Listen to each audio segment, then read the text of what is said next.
Hi guys, Jay Smith here, welcome to AskGolfNut channel and welcome to Cobra King Tech X Iron. I've already done the King Tech, the replacement to the Forge Tech. This is the King Tech X, the bigger brother to that of the King Tech. Everything on this golf club is exactly the same as the King Tech, but beefed up. If you look at the sole width, it is much bigger than that of the King Tech, no different to top lines.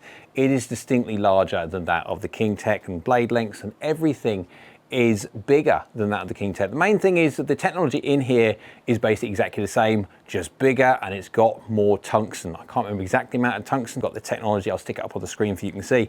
And this is rather strong lofted as well. This is 27 degrees. Yes, 27 degrees for a 7-iron. So it will be interesting to see what happens when I hit this at 3 different swing speeds, 70, 80 and 90 miles an hour, because 27 degrees for a 7-iron, I'm not sure a 70 mile an hour swing speed would actually work when it comes to peak height and descent angle, but we'll have a little look at that at the end of the video. I'll also do my heat map testing to see how well this does when you don't hit the middle. The old Forge Tech and the Forge Tech X, let's say, did fine when you hit it off the toe and the heel. However, when you hit low on the face, it was exceptionally penal. And so for people that hit low on the face from a thin point of view, really wasn't an option at all. Now, if you've seen the normal King Tech video, wow, they've made a difference. So I'm really looking forward to this, because this has got some serious amounts of tungsten in it. I'm at Tobacco Road, 200 yards away. Remember, 27 degrees. I'm 9 yards down, so again, got to take into account of that one. But 27 degrees, that's exactly the same as my 5-iron. And so a 7-iron, of course, it's 7-iron length, so it's an inch shorter than my 5-iron. But still, this should be good for 190 or so yards of carry. Down by the golf ball, we do have that slight amount of offset there and a distinct top line of the X iron. That's not plumb on, slightly toe, slightly high. As you can see, I think I need to move the ball back a little bit. Wowzers. So even a golf club this big, you can still get some feedback from it. 4 mil toe and 2 mil high. Club speed is 92 miles an hour. Face is slightly closed with path slightly from the inside. Little baby draw dynamics. But it's going 40 yards in the air. 49 degrees descent angle. Wowzers, 192. This golf club absolutely is not short of power. And tell you what, for a big golf club, and at 27 degrees, I'm putting this in the game improvement category. I'm not putting this in the player's distance. Player's distance is the home of the King Tech. The X is game improvement loft, and it does feel rather quite nice. Again, it's hollow bodied, filled with foam, new foam, lighter foam, but just feels, sounds really good for a golf club, which really shouldn't, because it's big, it's jacked. I like these new irons from Cobra. Now, I've been looking forward to the replacements, because obviously the ones we had before were fine off the heel and toe, but from low on the face, they were terrible, let's be honest. They weren't great, but these ones, I'm really looking forward to getting the heat maps going to see what this is like. And I will do, at the end of the video, I'll also do a little comparison, because I'm not going to do a video of this against the old one, but I'll put a little comparison at the end of the video to showcase how this one works compared to that of the old. Let's go give it another hit. That was lovely. Now that would be an interesting one, because that was low heel. And yeah, we're there. Not far off the gimme circle. Wow, this green is tricky as well. Club speed 93 miles an hour. There's the low heel strike. You can see 9 mil heel, 4 mil low, 1.37 efficiency though from a not ideal strike. Club half slightly from the inside, face is slightly closing. It's 39 yards in the air and 49 degrees descent angle. 188 yards carry. That is not that much difference to what my 5-iron is, within a yard or two. And this is an inch shorter.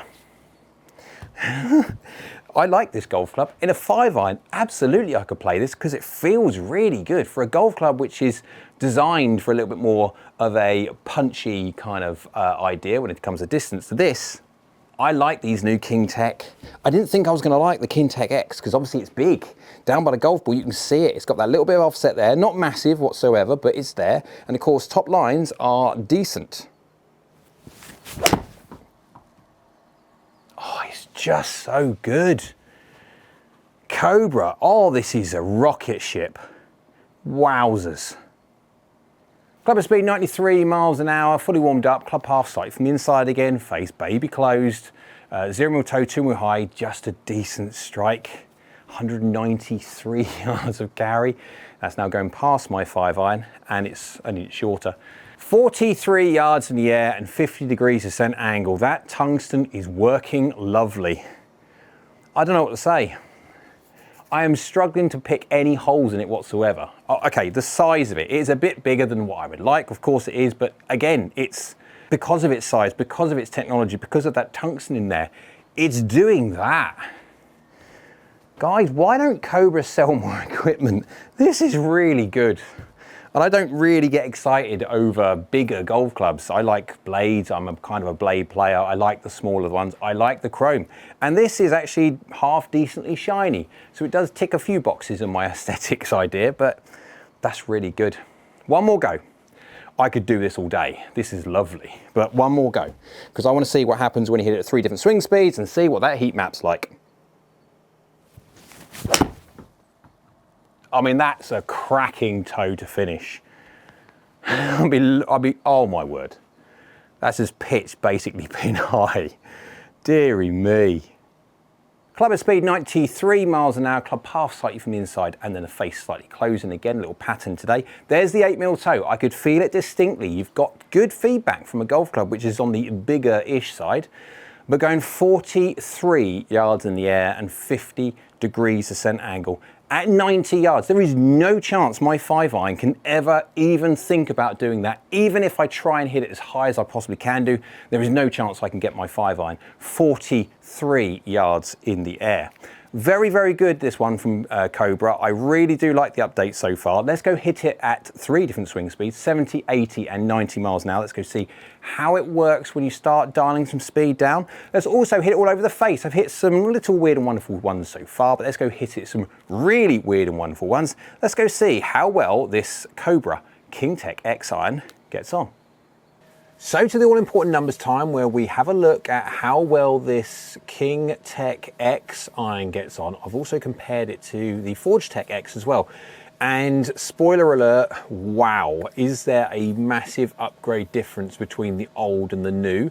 Not necessarily in performance, but absolutely in forgiveness. We'll look at the heat maps in a sec. Let's go look at the 3 swing speed data first. On the screen, you can see we've got the ball data on top and the club head data underneath. You've got the red, which is 70 miles an hour, the yellow, which is 80 miles an hour, and the blue, which is full on 90 miles an hour. Let's go look at the red.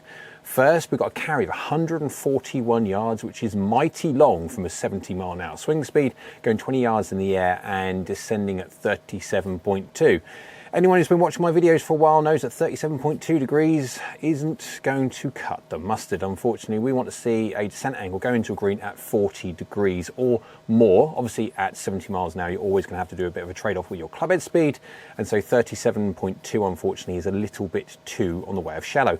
It'll hit the green at 37 degrees and possibly skip out the back. At 37 degrees, it's got to be a fairly soft golf course for you to be able to regularly stop the ball on the green. If you go to the 80 miles an hour, the yellow, 166 yards of carry, 29 yards in the air, and 44 degrees ascent angle. Absolutely now this is functional, and I would say the cut-off point for this golf club would probably be around about the 72, 73 miles an hour as we're delivering the golf club here, before you start having to look at going into a direct line guide replacement, a hybrid, or a high lofted fairway wood to try and make up the gap. Remember, these are 27 degree lofted 7-irons, but at 80 miles an hour, absolutely, you've got no problem with the 7-iron at all. You could absolutely go to the 6-iron. Would I go to a 5-iron? Probably not. But by going to the 6-iron, you're going to be going 180 nearly yards of carry. And by that point, obviously at that kind of swing speed, you'd be transferring it into your hybrids or something like that anyway. If you go to the full-on 90 miles an hour, you've got a carry of 188 yards. 190 yards is not bad with a 7-iron, 37 yards in the air and 48 degrees descent angle. Again, these are my normal average hits. They're not perfect strikes, they're in and around okay. And just to get an understanding of give or take how they're going to work, and it's working really well. You could absolutely have 6, absolutely have 5-iron, have a conversation with your fitter from a 4-iron, but guys, from that point of view, your 4-iron is going to be going 200 and whatever is yards, as these are fairly strong lofted irons. talking about clubhead data, we've got clubhead speed of 70.6 miles an hour, 80.4 and 90.9, so within half or so mile an hour. There is your 10 mile an hour jumps between the categories. We've got efficiencies 1.40, 1.40, 1.39. Efficiency is a measure of bang for your buck. How much ball speed do you get out for the clubhead speed you put in? Tack angles within half a degree, club path is within not much whatsoever, and face to path is within what, 0.2 of a degree. And the all-important loft, to try and make sure we are doing apples for apples testing, loft 23.7, 24 and 23.7. So again, of the 3 different swing speeds, there is only 0.3 of a degree difference. That is it. And of course, if you go by the face impact as well, you've got the difference between 2 mil hill, 1 mil high, 2 mil hill, 0 mil low, and 2 mil hill, 2 mil low. Very similar standard deviations as well. If you're someone who prefers the graphical representation rather than the tabular data, on the screen you can see the ball and club compare. That is basically a graphical illustration of all the information that we've just been speaking about. Some people learn quicker that way than they do streams of information. So before we go into the forgiveness side, where we hit it all over the face and capture some really good heat maps to see how much ball speed drop off and of course then distance drop off when you don't hit the middle. I've captured one up on the screen here. You can see when I was hitting all the different shots for the data sets for the heat map tech, hit it all around the face and see how well it does. I've captured one here which is a bit of a weird one. 22 mil hill, 3 mil low, 90.3 miles an hour, club pass 0.9 from the inside and face is just baby open. It would have been just a little push out to the right hand side, but you can see that strike, 22 mil hill, 3 mil low, and you can see the side angle. Even though my face was open by 2.1 to target, that ball has started 8.5 degrees right and then disappeared off with some serious amount of side spin. Why? Because 22 mil heel is just at the point where you're going to hit the hosel and interact with the hosel, hitting the that word. You haven't got to worry about how efficient a face is when you hit it 22 mil heel. And we'll go on to the graphic in a second where you see the red band down the side of the heel. Don't hit it there because this happens, and you can see 61 yards right. That is bye-bye. Just wave to it as it disappears. So to the forgiveness side, this is the heat map on the screen here of the new King TEC X. I will be doing, after this one, I'll be flicking over to the old Forged TEC X so you can actually see the difference. But you can see on the screen we have a heat map on there where you've got, on the top, you've got 22 on the left-hand side, minus 22 on the right-hand side. 22 on the left-hand side is the toe. We're looking at it face on, and minus 22 on the right-hand side is the heel. We've also got high and low on there as well. That blue line is turf interaction line. If you hit that line or anything above that line, you're going to interact with the ground first, and you do not have to worry at all about how forgiving the golf club is off the top of the head. It isn't anyway. If you're going to hit the ground first, that's going to take much more speed and everything out the shot than anything to do with worrying about efficiency high on the face. But you can see that big green blob. We'll call it a technical big green blob because it's easy to understand. Green is good, yellow is absolutely fine, orange is so-so, and red is please, please, please don't hit me there. And on that, there is no red whatsoever, and there is no orange whatsoever.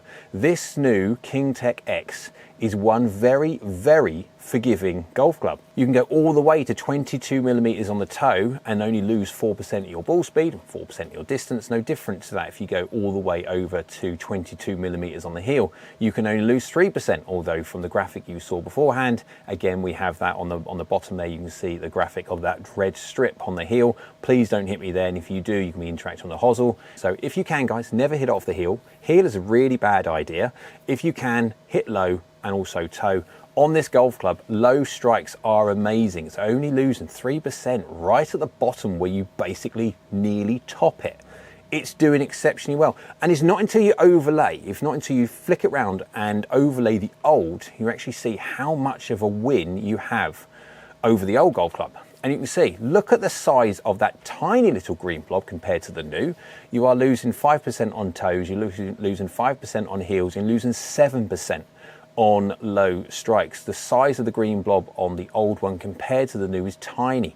It worked really well performance-wise. It done a great job of getting as much distance out. It is just a really very good iron. It felt okay, it looked okay, performed okay. When I say okay, really well. It was just its forgiveness. It was low on the face, which really made it penal. No different to that of its smaller brother, the Forged TEC. The new one is amazingly good. I'll flick back to it because it is just such a huge difference when you look back and forward to the old and the new. It is just such a polar opposite golf club. Now the tech involved in the new one is very much similar to that on the old. It haven't really changed much, but they have changed how the technology works, and they have optimized very much so when it comes to its performance of forgiveness, and it has made a massive difference. And so another way to see it graphically is by the radar charts. All the information you've seen and will see is on my website, www.askgolfnut.com, where the website members can see all of the information that you see here is all segregated into tiers, depending what tier access you want. You can select what you want to subscribe to.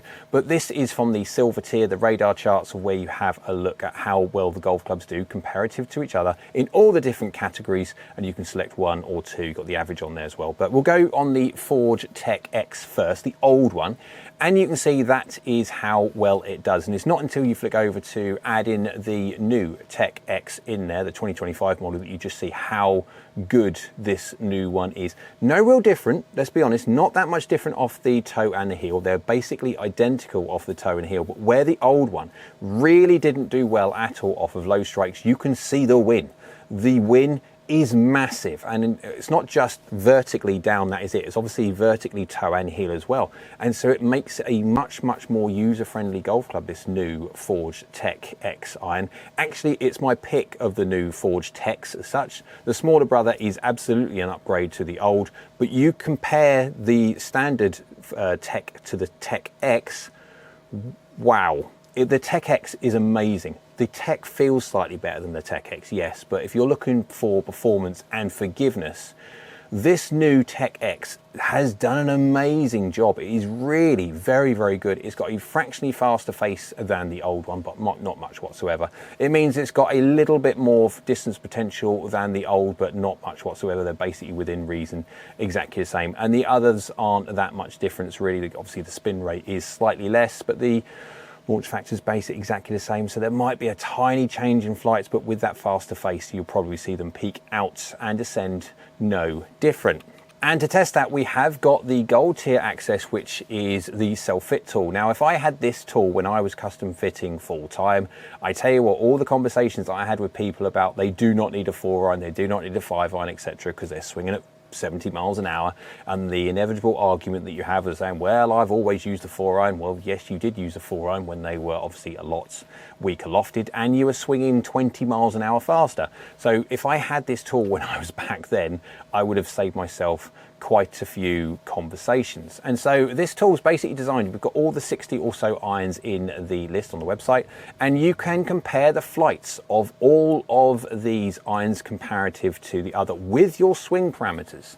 So on the top there, you can see I've automatically added in the 90 miles an hour swing, -2 attack angle, and -2 on the shaft lean. Again, you can put that to whatever, if you deliver more or less loft, if you hit down or you hit up, or you have a different clubhead speed, you can utilize this tool for your own independent individual golf swing. And I have selected the Forge TEC X and the King TEC X 2025, and it's on the right hand side. So if I add it in for the 7-iron at 90 miles an hour, you can actually see what difference there is between the flights, and there isn't any. Basically, I'm not going to get excited at over 2 yards. The new 2025 model is 2 yards longer than that of the old, but that is it. Peak height is exactly the same, and descent angle is exactly the same. And so for 2 yards, I would not be saying at all for anyone that they need to throw away their old Forge TEC X irons and go get these new King TEC X irons because of performance, because they basically perform really good, and 2 yards isn't a tangible enough benefit. However, I will say this, Cobra didn't have an issue with the old Forge TEC and the Forge TEC X when it comes to performance. They performed one of the best irons out there. What it didn't do very well, it wasn't very forgiving. And so with this new update, it's an amazing job what Cobra have basically now done to be able to make the same irons was before, perform is exactly the same as it did before, but now have the all-round user-friendly forgiveness when you don't hit the middle, still retaining that valuable ball speed from weird and wonderful parts. To conclude on the Cobra King TEC X iron, wow. The difference between the old and the new is just staggering of how good this new one is compared to the old. Feel is actually pretty darn good considering this is a very big golf club, relatively speaking. It has got the foam inside, it's got tungsten, it's got all the bits and pieces of the tech in there that you'd expect all this players game improvement club to have. but it just works really, really well. The only thing I would say when it comes to performance, guys, is just make sure if you are getting custom fit for this and you are a slower swinger, make sure you don't get suckered into buying 5 to pitching wedge. You are going to be losing, well before the 5-iron, any form of functionality of flight. And so I would say absolutely 7-iron would be the absolute limit that I would push, and possibly even go to 8-iron only before you then start moving into your direct line iron placements, where that would be a hybrid or a fairway wood. So make sure, that's the whole idea of the self-fit tool, to make sure if you know your numbers, you can pop it in there to see what point the flights become a little bit silly. The last thing I will say, the forgiveness of this golf club. Well done, Cobra. It is now one of the best irons, or it's absolutely is one of the most outstanding upgrades that I have seen in modern day times compared to the old to the new. Well done, Cobra. Absolutely, guys, this one should be on your list to test. What do you think of the new King Tech X iron from Cobra? Hope you liked the video. If you did, go on and give it a big old thumbs up. Hit that like button. YouTube like, so do I. Down there is a subscribe button. It's free. It is great for the channel if you could subscribe, so thank you. And next to that one is a bell icon. That's a notification bell that'll let you know next time I upload another video. Hope you're well. We'll see you again soon.